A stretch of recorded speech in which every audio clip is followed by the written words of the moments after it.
Our main segment's going to be about cross promotion and wrestlers kind of jumping over to different shows.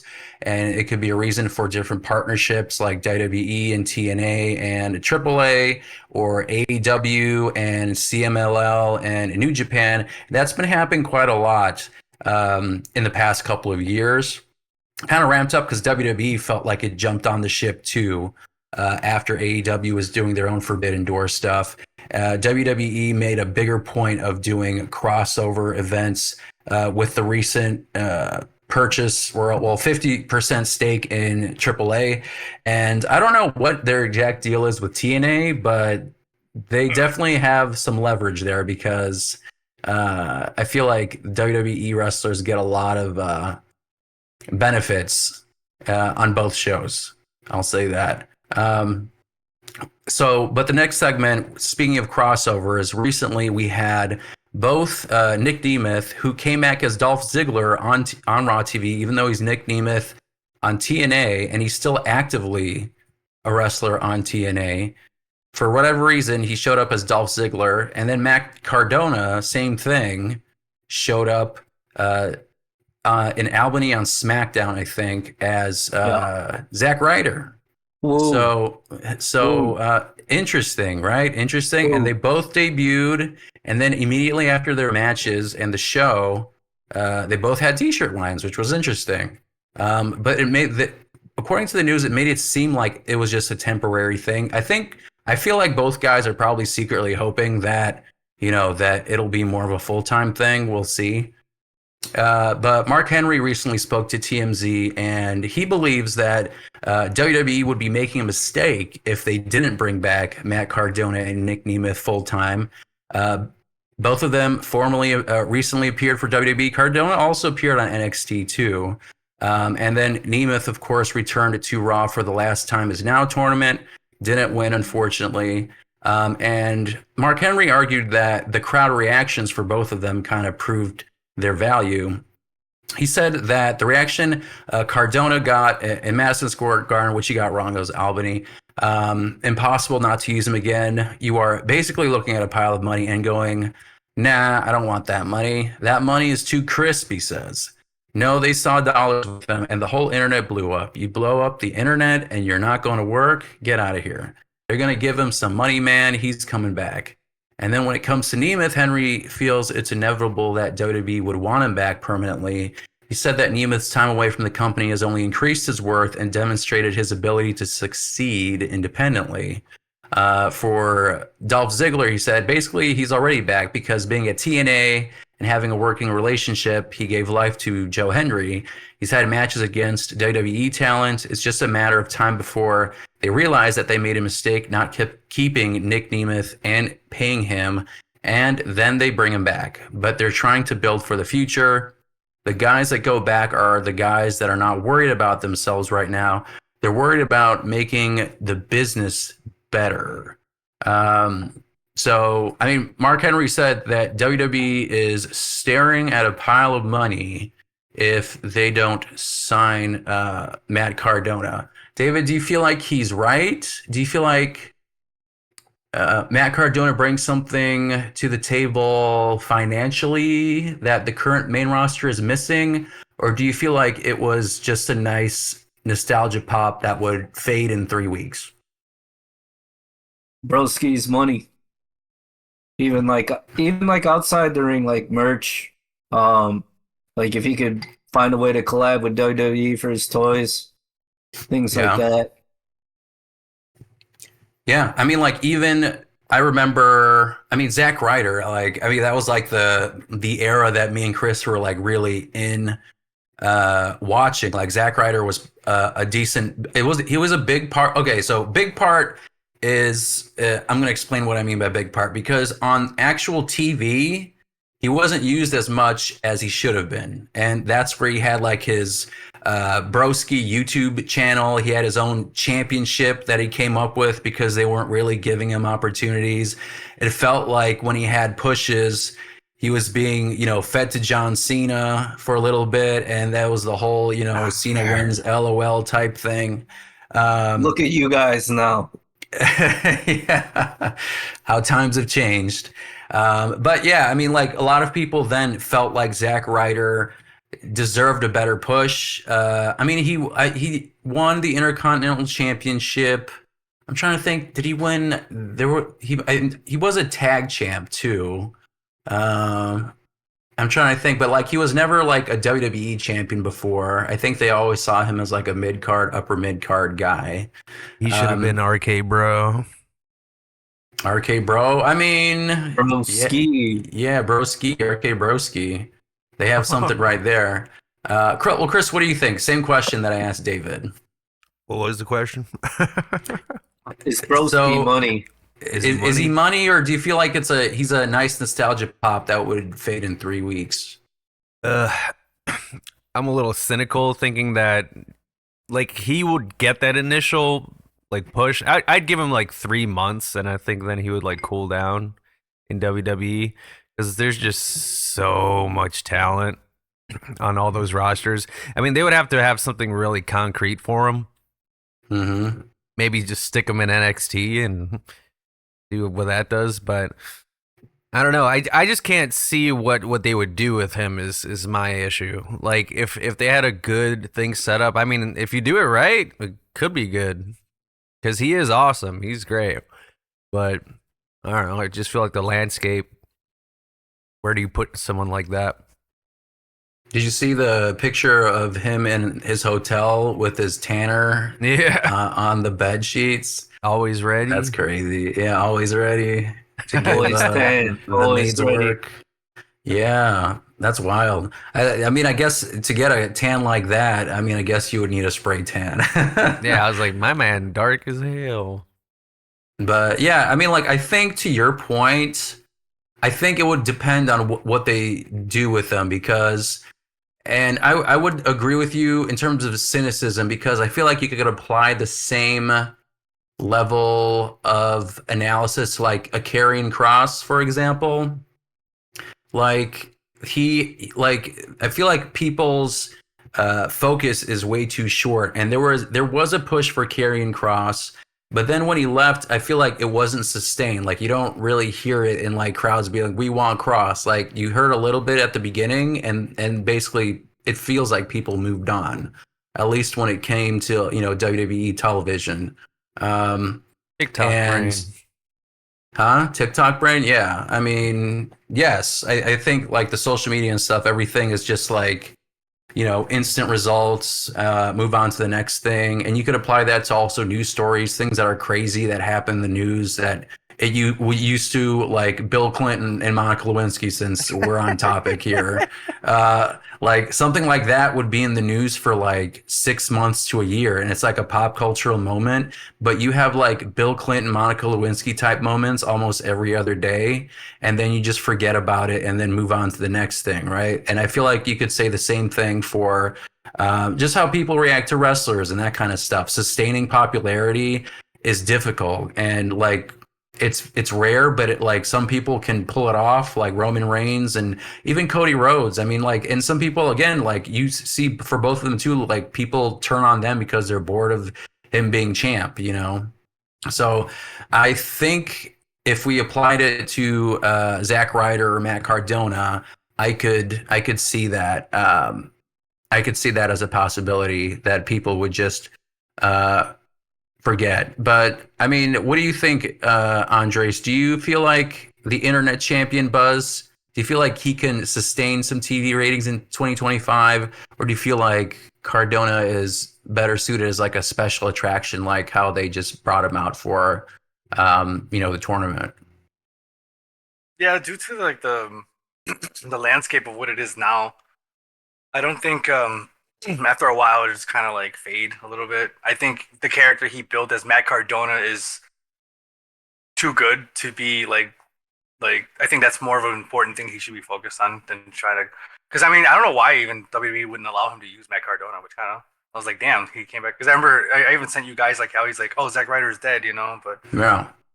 But I don't know. I do think they also made a mistake by not bringing him to Madison Square Garden. That should have been the arena where he should have been more Hmm. I mean, good on Nick Nemeth because he got a giant ass pop. Oh, he did. I was more of a Dolph Ziggler fan, and to be honest, like I'm more down to see him come back. I think he would probably have a better run in WWE right now if he were to than Zack Ryder. I don't know why. I just feel like that would be the case, but I do feel that if he came in and it would be big for a minute, but just like I said, with the landscape, with the way it is now, and I don't know, WWE's always had a weird relationship with him. I don't know if they're still that way because I mean, I don't know. He's like, he used to always make fun of WWE too in his YouTube channel. It was pretty funny stuff too, And then what was it too? Like that happened a few years ago. They actually wanted to record something in his backyard using his pool or something like that, and he had to tell them. That no. sounds right. Yeah, he got fired and stuff. So I don't know. I always feel like they had a weird relationship with him and Nick Nemeth too, though. But he at least got a world title run and.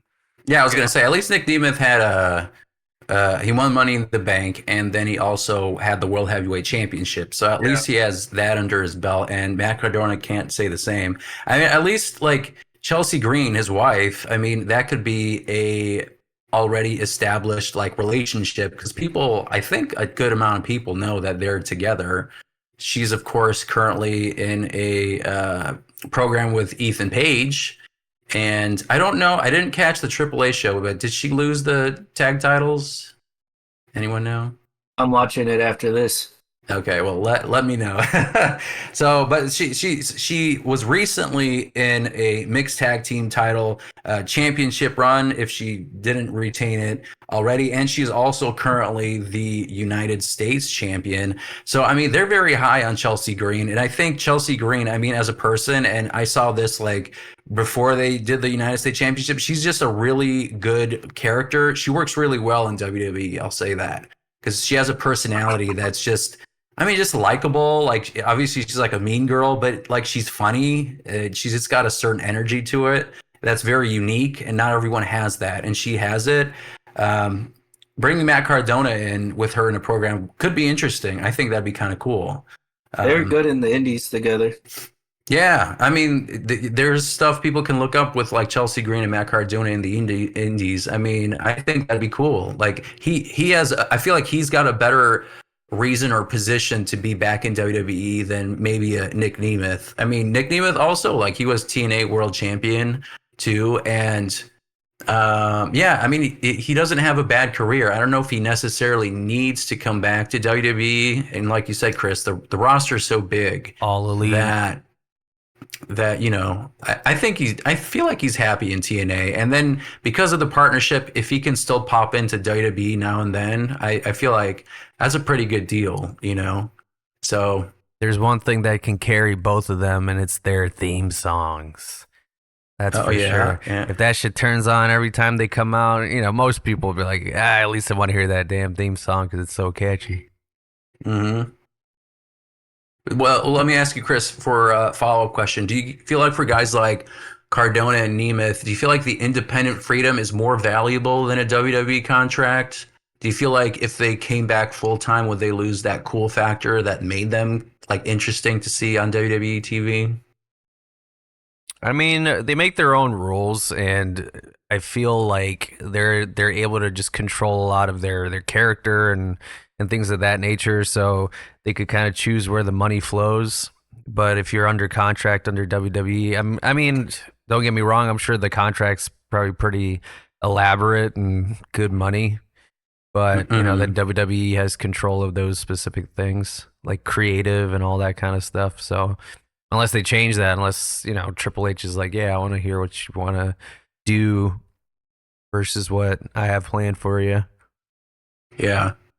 I mean, and I guess the other thing is, of course, they're also, I think, around the same age as Cena and stuff. And I feel like we've had these conversations. People always have these conversations about age in wrestling and what does that mean to be, a wrestler in your 40s or 50s in 2025. And I feel like that perception ebbs and flows and changes. David, what do you think? Well, like when it comes to that now, like because I feel like. If now we look at the landscape right now, and Full Gear just happened, Samoa Joe is the world champion, CM Punk is a world champion, Cody Rhodes. I mean, I guess he's technically younger because he just turned 40 this year. But a lot of the top talent in WWE are currently in their mid 40s. Do you feel like that matters, or is it just if you got the star power you can draw, it doesn't matter? Like give Goldberg another title if he's drawing money. No. I think it's like a quality and psychology thing. I think for them, their match quality just got better. Not that it was ever bad. Mm-hmm. It's like watching Taker and Shawn Michaels in '97, and then watching HBK's like real last match. Mm-hmm. Like they're both still really good. It's just one was better because it was extra season. Right. And I think that that whole age thing is like super subjective because it's like even like like pre-AEW Kenny Omega and Kenny Omega now, it's like who's better? It's like Kenny Omega now might tell you him, the younger one. If you could see that far fast forward, Right. they'd feel like the older one. And like people like him and Okada, like we don't ever really talk about their age, but Right. they are aging. Yeah. It's like- I mean, and yeah, go ahead. That's like people doubting Brendan Fraser's 56 years old, man. He's making Mummy 4. Never say never. Oh, you're talking about I was thinking Brendan Fraser, like the show Fraser. We were talking about the Mummy. Yeah, actor. Mummy. Yeah. Frazier. The resurrection of Brendan Fraser. Yeah. I mean, good on him. But again, like I guess like that's an acting role. And I mean, and no one really bats an eye because like acting, you can act into your 80s or 90s. It doesn't really matter. I guess because it's in a sport framework, people look at it differently. But again, like I think, and I know, I feel like I've probably talked about this age thing. And I think it again, like I think to your point, David, it depends on the context of their role. And again, it's like the popularity thing too. I think if you still have it and you have an aura, I think if you can still go, I don't have a problem with it. I feel like Taker, like for example, The Undertaker or even Ric Flair, Yeah. it's like you're not necessarily in your peak either, and you can tell.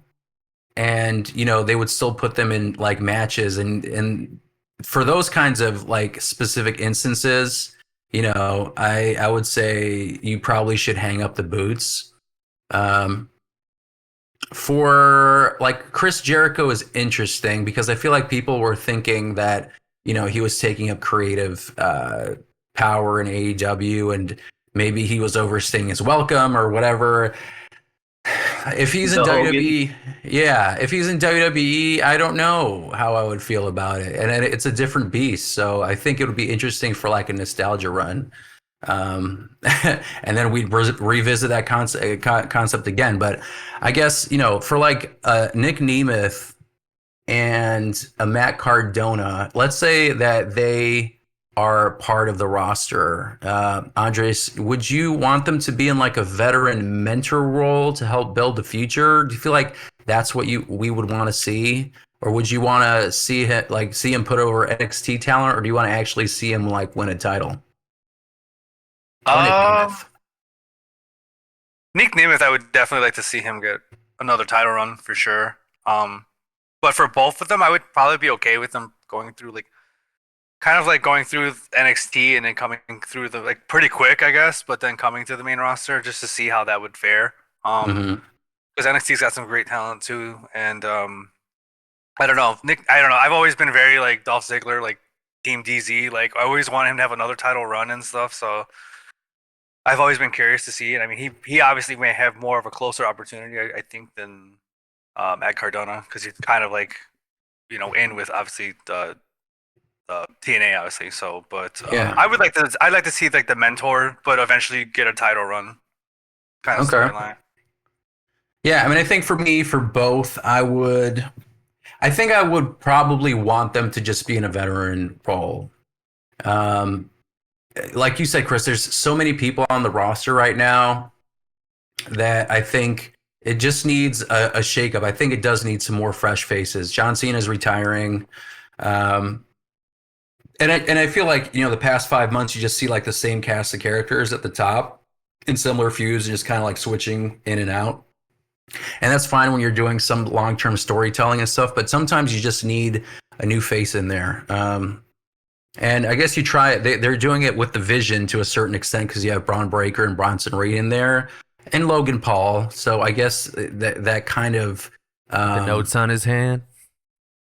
No, I mean, that was actually part of the segment. So when people screenshotted it, they were literally just didn't watch the show. Because like he was literally reading it off his hand, like obviously. Oh, yeah. Yep. And then just rage baited people on X, basically saying like, "Oh, like this is like the Rock thing." He was reading off his hand, but that was part of the promo. So, and then he got interrupted. So that's funny, actually, that he got them to do that. But so yeah, I mean, it's not like they don't have younger people, younger stars currently in title matches. That's obviously not true. But I think a decent chunk of the top talent in the main event, Cody Rhodes, CM Punk, are champions, and I like that, but I would also like them to feud with other people too. But speaking, like, as we keep going into our main segment,